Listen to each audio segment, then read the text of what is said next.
అందరికీ నమస్కారం అండి.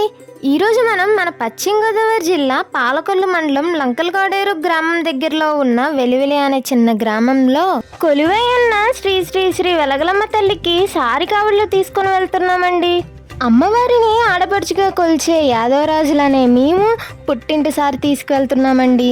కంటికి రెప్పల మా గ్రామాన్ని మా చుట్టుపక్కల గ్రామాలని చల్లగా చూసే బంగారు తల్లికి ఎంతో వైభవంగా మేళ తాళాలు బాజా భజంత్రీలతో ముత్తైదువులతో అమ్మవారి కావిడ అనేది ఎంతో అద్భుతంగా వెళ్తుందండి.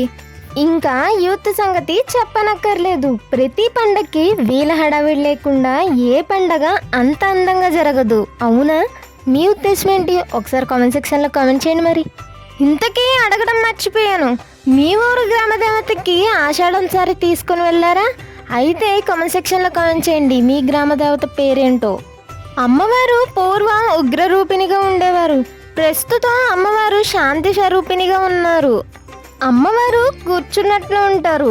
అమ్మవారు 4 చేతుల్లో 4 ఆయుధాలు ఉంటాయి. ఖడ్గం, త్రిశూలం, డమరుకం, కుంకుమ ఉంటాయి.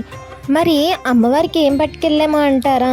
పసుపు, కుంకం, పూలు, గాజులు, చీర, గోరింటాకు, కరివేపాకు, సల్లివిడి, పానకాలు, వివిధ రకమైన స్వీట్స్, పళ్ళతో అమ్మవారికి కావిడి తీసుకొని వెళ్ళామండి. ఈ వీడియో మీకు నచ్చినట్లయితే మీ ఇంట్లో మంచిగా భావించి లైక్ చేసి, షేర్ చేసి, కామెంట్ చేసి అండ్ సబ్స్క్రైబ్ చేసుకోవడం మర్చిపోద్దే.